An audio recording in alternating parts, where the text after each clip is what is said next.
नमस्कार. डिजिटल महाराष्ट्र न्यूजमध्ये आपल्या सर्वांचं स्वागत.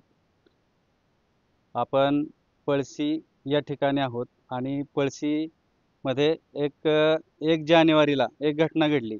नवीन वर्षात संध्याकाळी मोरगावमध्ये साधारण 8:15च्या दरम्यान पिकअप ड्रायव्हर यांना मारहाण झाली आणि हा प्रकार नक्की काय आहे, काय घडलं, कसं घडलं हे आपण त्यांच्याकडूनच ऐकूयात. पहिल्यांदा तुमचं नाव सांगा. मी सुनील अण्णा काळे. जी घटना घडली सोमवारी 1 तारखेला, हं. 1 तारखेला, हं. तर नक्की काय विषय आहे तो? मी सुनील अण्णा काळे. 1 जानेवारी 2025 एक 8-8:30च्या दरम्यान मोरगावच्या नदीवरून शेवाळावरून घरी येताना माझ्यापुढे ऊसचा ट्रॅक्टर होता, डबल टायलरचा. आणि माझ्या पाठीमागे ती चांगदेव डोले यांची गाडी होती. ती मला सारखे हॉर्न देत होती, पण मला पुढे त्यांना साईड देता येत नव्हती, कारण पुढं ती सिंगल रोड असल्यामुळं. आणि मला मग मोरगावमध्ये थांबायचं होतं, काय शेतकऱ्यांना नाश्ता करायचा होता. मला मुलाची चप्पल घ्यायची होती. त्याच्यामुळे मी ती पोटेंच्या दुकानाच्या पाठीमागे गाडी साईडला लावली, पार्क केली होती आणि त्यांना साईड दिली. त्यानंतर त्यांनी पुढे गेल्यावर चौकात थोड्या वेळाने गाडी आडवी लावली आणि मी चप्पलच्या दुकानात गेलो तिथं. दत्तू कंपनीच्या दुकानात जायचं होतं, पण यांचं दुकान बंद होतं त्या दिवशी. तर मग 2 मुलं होती, राहुल ठोंबरे, संदीप मासाळ. गाडी ती पुढे बसलेली होती. पाठीमागं 3-4 शेतकरी होतं. आणि त्यांनी गाडी चौकात आपली आडवी लावल्यानंतर तिथं त्यांना विचारायला पिकअप मशीन माझ्या, की ही गाडी कोणाची आहे? ते ड्रायव्हर कुठे गेले? तरी म्हणले गेलेत, ते चप्पल मुलाला गेले त्याच्या. तर त्यांना म्हणले, ते मुलांनी विचारलं, "का हो काय झालं? कशासाठी विचारता काय?" तर त्यांना डायरेक्ट मारायला सुरुवात, म्हणजे त्यांना आजवर चौकशी केली, की गाडी कुठली आहे? तुम्ही कुठले आहे? तर त्यांनी सांगितलं, आम्ही मासळवाडीचे, गाडी पळशीची काळ्यांची. आणि त्यांनी एवढं सांगितलं, की आम्ही मुरली ठोंबरेंच्या घरातलंच आहे. आणि डायरेक्ट त्यांना मारायला सुरुवात केली. दोघांना मारल्यानंतर एक मुलगा आपला जीव वाचून पोलीस स्टेशनला पळत गेला, राहुल ठोंबरे. आणि संदीप मासाळ तिथंच होता. आणि मग त्याला मारायला लागल्यावर त्याने मला फोन केला, की म्हणला, "अहो इकडे ना पिकअप पशी, ती माणसं काय करतात बघा, काय झालं?" मी लगेच पळत गेलो चप्पल न घेता मुलाला. मी विचारलं त्यांना, "का हो काय झालं असं तसं?" त्यांनी मला विचारलं, "गाडी कोणाची?" म्हणलं, "माझीच आहे." "तू चालवतो?" म्हणलं, "हां मी चालवतो." "काय झाले?" काय झाले म्हणल्यानंतर त्यांनी डायरेक्ट मला एक जणांनी इथं बुक्की मारली नाकाव, की इथं माझ्या हाडाला इथं हे झालं, हाड बेंड झाले नाकाचं. आणि नाकातोंडातून रक्त चालू झालं. रक्त चालू आहे. मी म्हणलं, "फक्त झालंय काय ते सांगा, मी तुमची काय नुकसान भरपाई काय असेल ते झालं. माझी गाडीत काय कुठे टच नाही, काय नाही, त्यांना काय नाही." आणि डायरेक्ट त्यांनी मला उचलून गाडीत दोघा जणांनी धरलं. गाडीत असं उचलून टाकत होते मला, आपल्या फोर व्हीलरमध्ये, त्या CS गाडी आहे. आणि गाडीत उचलून टाकल्यानंतर मी थांबा म्हणत होतो आणि माझं पाठीमाग दोघांनी हात धरून छातीवर लाट टाकली. तर छाती माझं इथं हाड फ्रॅक्चर आहे छातीचं. त्यानंतर त्यांनी त्यांचं एक लॉज आहे, ओम काय लॉज आहे त्याचं नावाचं, पेपरला बातमी आहे, त्या नाव म्हणजे माझं नाव लक्षात नाही, मला चक्कर आलती पूर्ण, त्यामुळे मला काय आठवत नाही एवढं. आणि मी म्हणजे बेशुद्धीच्या अवस्थेतच होतो, कारण जिवारी लागल्यामुळे मला काही सुचत नव्हतं. तिथं नेल्या बी गाडीत जाताना सुद्धा मारहाण केली, खलास करून टाकेल तुला. आणि ती एक माणूस होता त्या चांगदेव डोले बरोबर, ते तर म्हणला मी एक जण तिथं मारताना जवळजवळ 15-16 जण लोक होती. आता त्यातल्या जवळ 5-6 जणांतर मला मारत होती. आणि गाडी जाताना एक 4-5 जण होती, पण पाठीमागे टू व्हीलरवर त्यांची लोक होती परत. आणि तिथे गेल्यानंतर तिथं धमकी दिली, की आमची गाडी तू ठुकली. अहो पण ठुकली मी म्हणत होतो, की बाबा तुम्ही चौकशी करा, माझी गाडी कोण ठुकलीच नाही. आता गाडीत शेतकरी ते पण सांगत होतं, किंवा जर ठुकली असेल तर म्हणजे माझे शेतकरी कसं खोटं बोलतील तेव्हा. किंवा CCTV कॅमेरा आहे तिथून नदीपासून पुढं, तिथं तुम्ही चेक करू शकता. आणि त्याच्यानंतर मग तिथं त्यांनी कुठं म्हणले, आमच्या गाडीची 14,000ची नुकसान झाली, तुला भरून द्यावं लागेल. पण माराच्या भीतीपोटी म्हणले, "हो ठीक आहे." म्हणजे मी पण असं म्हणजे माराच्या भीतीपोटी नाही, पण तुम्ही जर खात्री करा म्हणलं, तुम्हाला काय 14 काय अजून पाहिजे तेवढे पैसे देतो मी. पण तुम्ही विनाकारण असं मारताय मला, किंवा तुमची नुकसान माझ्याकडून नाही झाली, असं विनाकारण मला का मारताय? पैसे द्या, 14,000 द्या. आणि तरी तिथल्या लोकांनी फोन करून सांगितलं, "अहो, त्याची बायको आजारी, तिला 8-9 लोक दवाखान्याला गेल्यात. त्याचा काही दोष नसताना तुम्ही नका असं करू." आणि तिथं मग पोलिसाची गाडी आली. माझ्यासाठी तरी केलता त्यांनी 112ला कॉल केल्यानंतर पोलिसांनी पण पाहिजे अशी दखल घेतली नाही. मग 112ला कॉल केल्यानंतर सुपेवून गाडी आली. त्यांनी तिथं माझी सुटका केली मग तिथनं, त्यांच्या गुंडांच्या ताब्यातनं. असं घडलंय. त्यानंतर काय गुन्हा दाखल वगैरे केला? गुन्हा दाखल केला त्याच दिवशी. इकडून भरपूर लोक आले, आमच्याकडून पण सगळी पळशी मासळवाडीची. पण एवढंच की सगळ्या लोकांनी सांगितलं, की त्यांनी जे कृत्य केलं ते आपण नाही करायचं. आम्हाला पण त्यांना मारता आलं असतं. माझ्या समाजातली सगळी लोक आली, सगळ्या समाजाची लोक आली होती. आम्हाला पण मारता आलं असतं त्यांना. पण ती म्हणली, त्यांनी जी राक्षसी कृत्य केली ते आपण नाही करायचं. आपली ती संस्कृती नाही. आपण जी कायद्याने काय असेल, ती पोलीस तिथले ते साहेब म्हणले, की आम्ही तुम्हाला न्याय देऊ. तर मग आम्ही त्यांच्यावर गुन्हा दाखल केलाय, पण अजून काय त्यांना अटक झालेली नाही.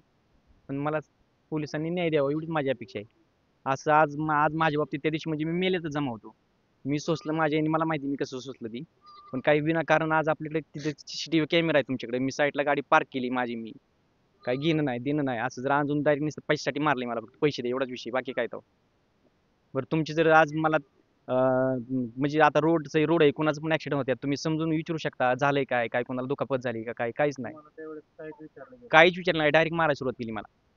हा मीच त्यांना विचारतो काय झालं बा आमच्या गाडीतल्या शेतकऱ्यांना का हाणताय तुम्ही डायरेक्ट मला मारायला सुरुवात केली त्यांनी. आणि त्यावेळेस त्यांनी माझ्या कमरेच्या गाडीची चावी हिसकून घेतली त्याच्यात शेतकऱ्यांच्या पट्ट्या होत्या पिकअप मध्ये 60-70 हजार रुपये होतं आणि माझ्यापेक्षा 41 हजार रुपये होतं त्यांनी काढून घेतलेत कुठं पडलेत त्यांनी आता त्यांच्या चुकीमुळे तर गेले नाही सगळं झाले. हो का ही चप्पल घ्यायला गेलेलं 3 दिवस ह्या चप्पलीवर माझं मुलगा शाळेत जात होतं पण मला वेळ मिळत नसल्यामुळे मी चप्पल घ्यायला गेलो आणि ते म्हणते तुम्ही चप्पल नव्हता घ्यायला गेला तो पळून गेला होता. पण तिथे ती पोटेच दुकान आहे त्यांना पण तुम्ही विचारा ना त्या दुकानात आलतो का मी. आपल्यासोबत पळशीचे माजी उपसरपंच रावसाहेब कोरंबले आहेत. तर सरपंच मला सांगा या घटनेबद्दल नक्की लोकांनी काय बोध घेतला पाहिजे किंवा काय दक्षता घेतली पाहिजे असे जर प्रकार घडायला लागले तर काय केलं पाहिजे. नाही काय आहे की मोरगावमध्ये 1 तारखेला जी घटना घडली खरं तर या घटनेचं एक माणुसकीच्या नात्यानं जर विचार केला तर या घटनेचं आम्ही सर्व पळशी ग्रामस्थ मासवाडी ग्रामस्थ सर्वांनी या घटनेचा निषेध केलेला आहे.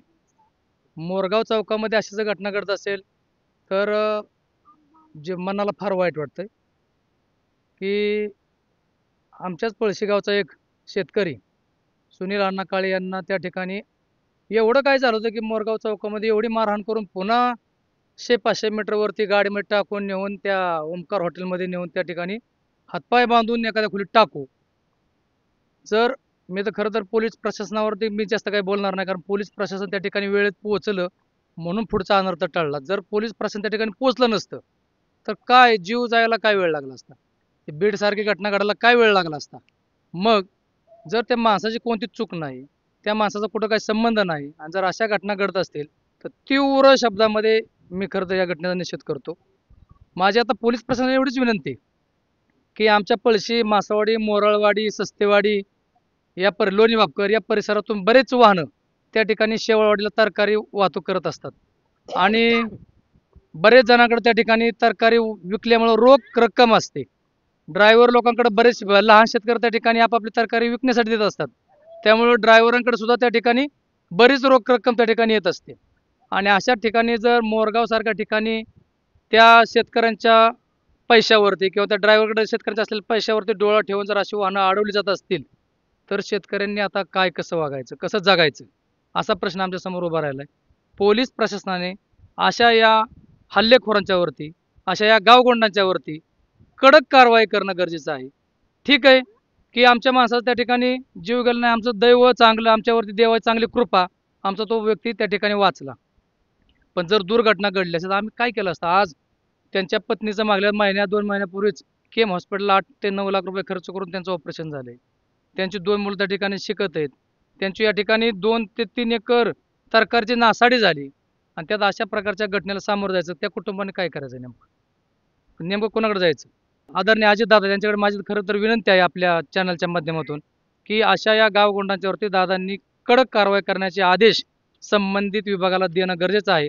आणि अशांचा बंदोबस्त झाल्याशिवाय या पळशी मासावडी किंवा या आजूबाजूच्या गावातील शेतकऱ्यांना त्या ठिकाणी सुरक्षित वाटणार नाही. त्यांना सुरक्षित वाटावं. स्वतः माल पिकवायचा स्वतःच्याच गावातल्या पोरांनी गाड्या घ्यायच्या स्वतः नेऊन तिथं विकायचा अशा प्रकारे जीवन जगत असताना अशा प्रकारचे कुठनं यांना बुद्धी सुचते इतरांना.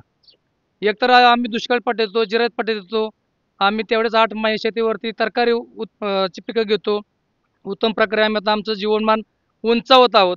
त्यामध्ये अशा प्रकारचा खड्डा आम्हाला आता सोसणार नाही. म्हणून आमची एकच विनंती आहे आमचे काय ते कोणी आमचे त्यांचे काय वाद नाहीत त्यांचा आमचा काय बांधाला बांध नाही.